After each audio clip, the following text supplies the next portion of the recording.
All right. Good morning, everyone. As always, we'll do a word market outlook, go over some top ideas, and if you have any ideas as well, we'll go over those in a few.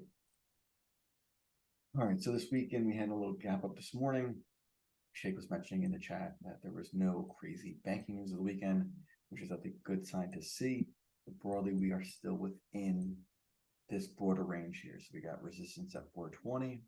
You want to see if we break up through it. And we got support down at 380. So again, the big thing we saw this weekend or last week was really this megaphone pattern in the 10-year that continues to form. And there was really no surprise that we saw this bounce. We talked about this on Friday. As we see the extended moves into the lower end of the range, you kind of have to expect some type of snapback. So not really shocking to see, like kind of that bounce back move late on Friday. Again, financials are still, very much in a void as they come into support. We should expect to see this shake out in time, but after it does, we can look for that little sneaky buyback. Again, the regional banks are still pretty smoked, but we saw this also during the pandemic, just as smoked as they got, very quickly, well, not very quickly, but with time, they eventually, made it move back to highs. So I wouldn't count the regional banks out, but just for now, it's just not worth any of our time trying to, pick a bottom in this where it just chopped around for months, even after the pandemic, before it really found its footing. Sector-wise, again, NASDAQ and the tech names still have been very strong among most of the major sectors. Again, just we can see the tech sector setting up this base break. NASDAQ, same thing, major base break been setting up for, pretty much the last 6 months or so. For most of the other sectors, there's really not much that's really standing out. Most look somewhat weak. Telecom surprisingly looks very strong, even though broadly it's, to the lower end of its range. Most of the sectors are kind of rolling over into support. We're seeing that in utilities, we're seeing that in biotechs, in materials, REITs, looking like it's about to push down through the 2-week lows. So there's a lot of sectors right now that don't look the best as they're coming into support. The big focus right now seems to be tech. Tech seems to be the one sector that is setting up. Couple top ideas. Again, this monster for the 9 millionth time continues to set up for this 105 breakout. Looks like it's gapping up today a little bit into that level. So maybe today is the day. First 102, so risking 2-3% here. UPS has been basing for this 190 for more than a year now. Been setting up, putting in some nice higher lows. This EXAS through 70 still needs some time, but one to keep on the radar. And doing a little pre-market scan this morning.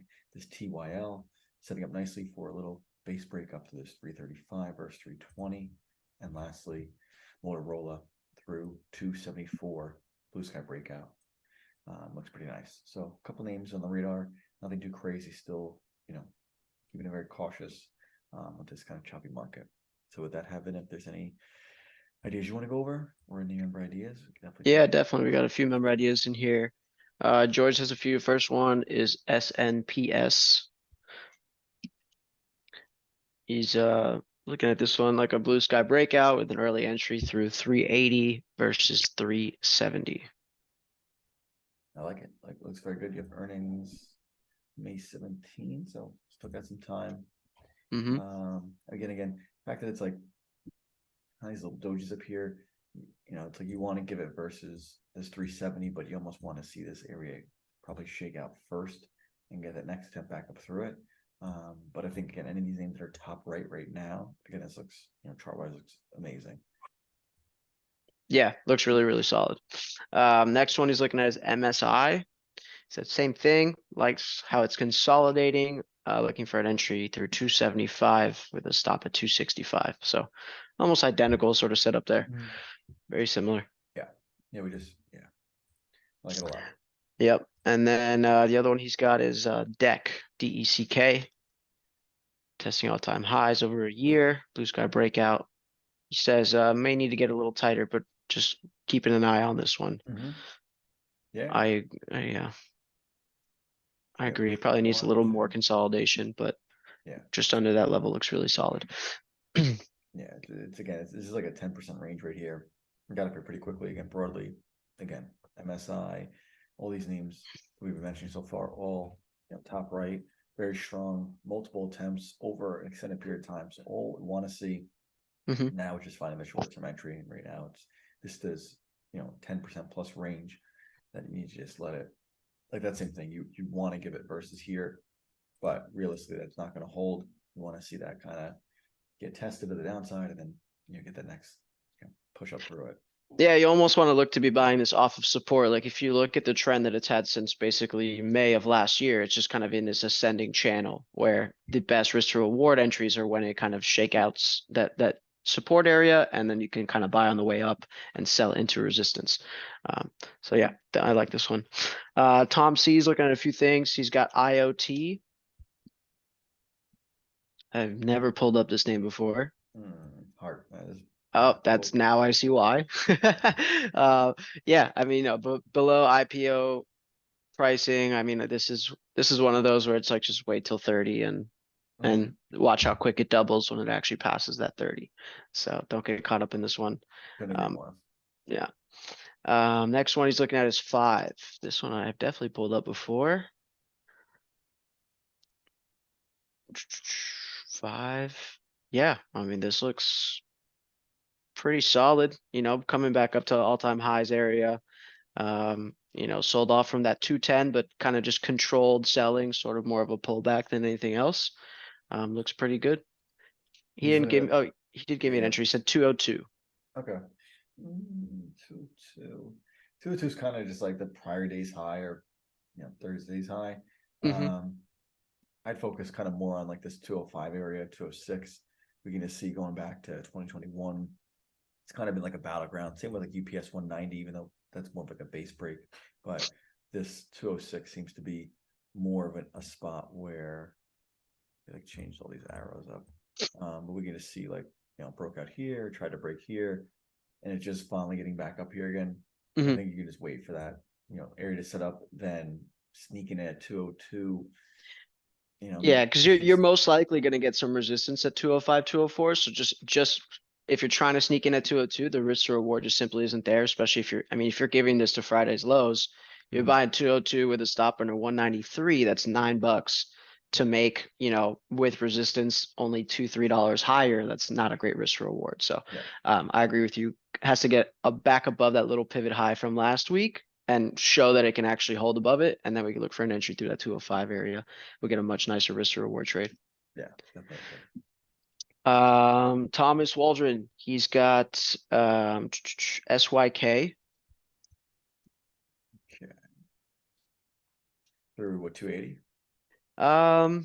He didn't give much of an edge. He kind of just said could retest 284 before entry. So I guess he's kind of watching that all-time highs level of 284. And just kind of waiting for it.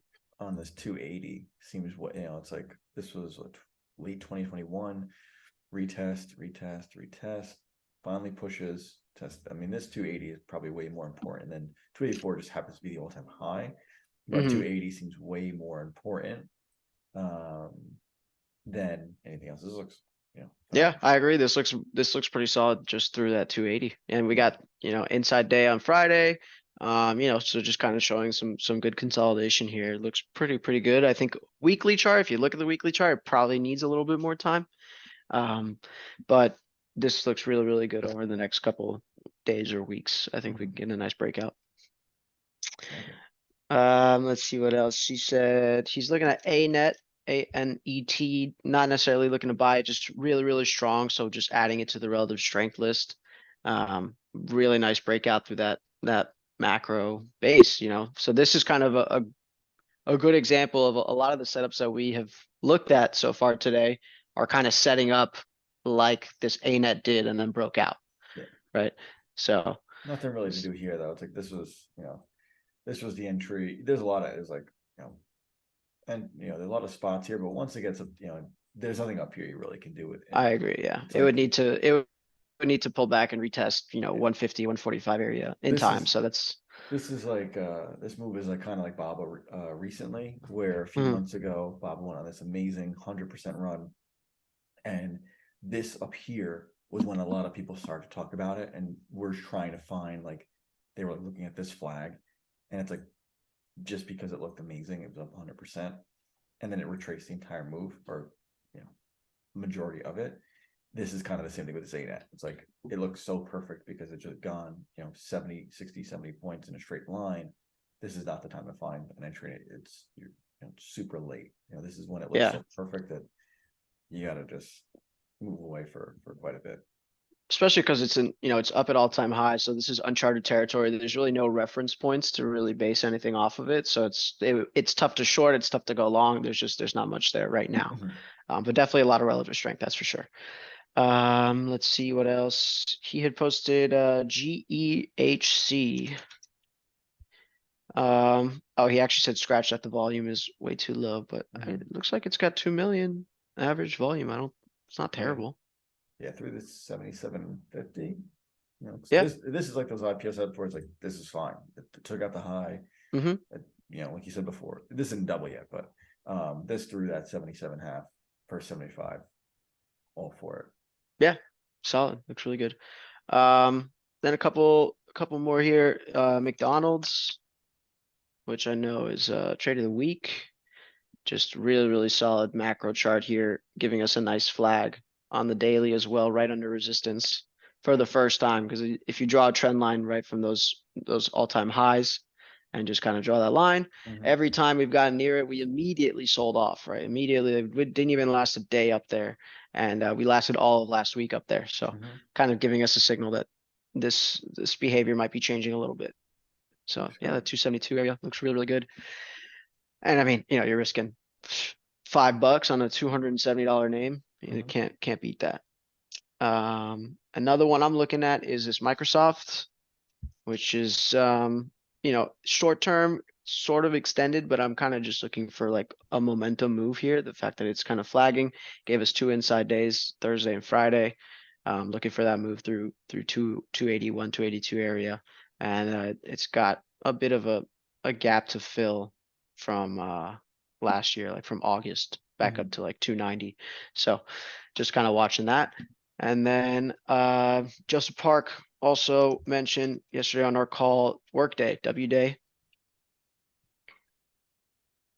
Through this 192.50.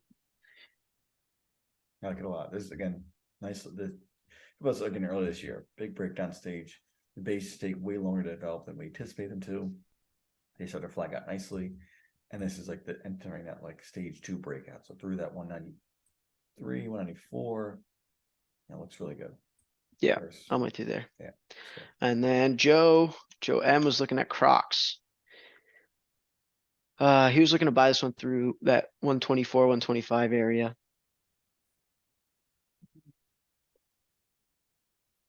We kind of have the same drawn as we just mentioned with W Day. Breakdown stage, bigger base. That W Day is kind of like in this kind of exact circle of where we're at right now. Eventually breaks out of the base. 124. Yeah, 124, 125 area. I had mentioned it might need a little bit more time to kind of give us a clear entry level, because it's a little all over the place just because it has a lot of wicks to the upside, so it doesn't give you like a very defined level. Yeah, but it reminds me of like Netflix, where kind of like this arrow was somewhat similar to where Crocs is. Like it broke out of the base. This is the first base break of the base, and then it starts to flag again and work its way higher, but it's just more of a grind as it has to reclaim all the prior price points that it broken down through. So like I said, a little choppy still. Probably needs to tighten up a little bit more in this bigger flag, some 20-point range. So I think you just give it some time and either buy this up off support or really wait for a much more defined entry. But yeah, sort of sitting in the middle of that range for now. So yeah, that's pretty much it on my end. All right, guys. I mean, we're in week 5 of the Take Your Money Challenge. Again, I've not been doing that good. I am down, I think, like $10. I'm learning the realities of how hard it is to actually start with these smaller accounts. Again, my biggest blunder, I guess, so far was buying this SI. And again, just a reminder why we don't buy cheap stocks. What's that down, like 50% since you bought it? I only lost 5% somehow. That's good, solid. But you had it at like at $3 or $4, right? It literally has done nothing but just drop. I think I bought it like 220 just to see. And the Uh-huh. next day I was like, I'm just so mad at myself for doing this. So it was a good reminder of why we don't buy these fucking pieces of shit. This would have been Mm-hmm. down 50%. So it's like I lost 5% in it. Don't care. But then again, I have to figure out where I'm going to put the next $100 today. And it might be, some of these names that we just mentioned in here Mm-hmm. and out of some of the name. I'll only really have Snap and QSR still. Snap really just because you got to put the little money to work, and that's the cheapest share that I'm. How much cash do you have available? Well, as of today, I probably had $100. I've been Okay. all I've been doing has been buying QSR, and then whatever the remaining like chump change in the account. If it's $100, I could buy 1 share QSR with the extra 40. I'd buy the 3 shares of Snap. Mm. But I think I'll probably move out of this QSR. And again, a lot of the names mentioned this morning were pretty good. A lot of these like Blue Sky breakout. So I'll look to roll all the money that I can back into one of these bigger names. Yeah. And just again, it's like I guess my lesson with this so far has been just focusing on what we do versus trying to reinvent the wheel. So like me trying to buy that like regional bank, was trying to do something different. And very quickly I was like, this is just stupid. This is not what we do. Mm-hmm. Monetary amount regardless. And so now just moving back to that. So I know you're up like $12 or $13. Not Seems like anymore. Not anymore. no. Sold off. No. So I had some Etsy, and Oh, Etsy was doing solid, but it ended up having a pretty ugly last 2, 3 days. So I got stopped out of that for a very small profit. And then I just have Duolingo on right now. DUOL, which break even stop, just kind of letting this one work. Stop under 128. And then I have an order set for McDonald's today. So that's kind of where my cash is going. If it breaks at 272, I'll have an order in versus at 267, which is about half my account. I'm going yeah. super risky here.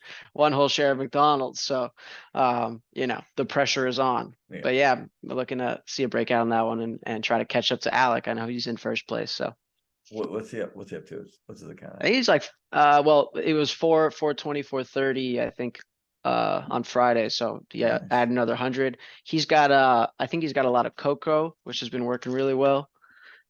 And then, yeah, the Vita Coco, which has just been raging. And then I think he has some Zim, which is just consolidating kind of. Mhm. But yeah, so he's doing pretty good over there. I got to catch up to him. Cool. All right, guys. Well, so far Alex in the lead, so we'll see who can beat him. But let's see, market's been open in a few, so wrap this one up and hopefully have a good trading week this week. All right. See you later, guys. All right, guys.